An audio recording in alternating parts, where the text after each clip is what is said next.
तो औरंगजेब मनत राहिला, सचमुच छावा है शेर का। हमने आंखें निकाल दी उसकी, लेकिन उसकी आंखें झुकी नहीं हमारे सामने। हमने जबान काट दी उसकी, लेकिन उस जबान से उसने मांगे नहीं रहे। जय जिजाऊ, जय शिवराय, जय शंभूराज।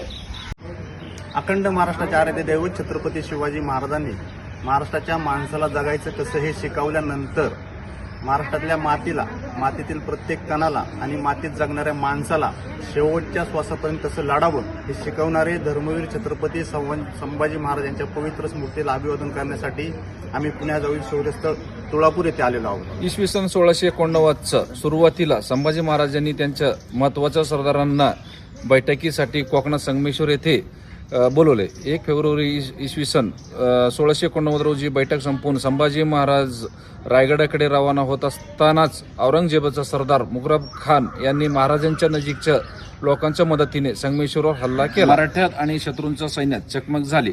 मराठ्यांचे संख्याबळ कमी होते। प्रयत्नाची शर्त करूनही मराठी शत्रूंचा हल्ला परतवून लावू शकले नाहीत।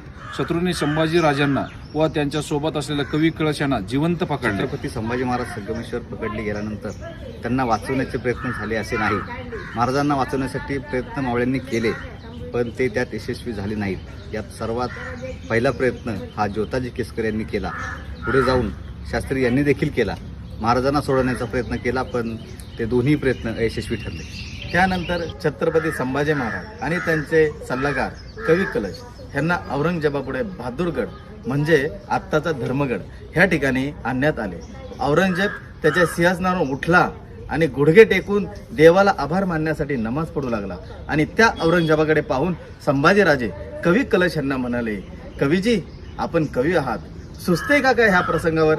कवीजी म्हणाले, राजन तुम हो साजे, खूप लढे हो जंग, देख तुम्हारा तेज, टक्कर तेज औरंगजेबाने संभाजी महाराजांना सर्व किल्ले त्यांच्या स्वाधीन करून स्वतंत्र जीवन जगण्याचे किंवा इस्लाम धर्म स्वीकार करून मुसलमान बनल्यास जीवनदान देण्याचे मान्य केले, पण संभाजी महाराजांनी त्याला स्पष्टपणे नकार दिले।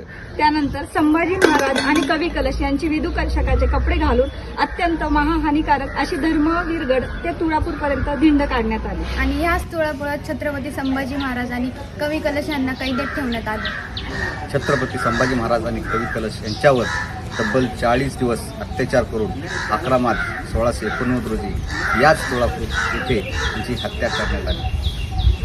संभाजी महाराज आणि कवी कलश यांची समाधी तुळापूर आणि वडूबुद्रुक या गावी आपल्याला पाहायला मिळते। किशोर भाऊ, पुढच्या वेळेस कोणता किल्ला? पुढच्या वेळेस नवीन किल्ला, नवीन माहिती। तोपर्यंत जय जिजाऊ, जय शिवराय, जय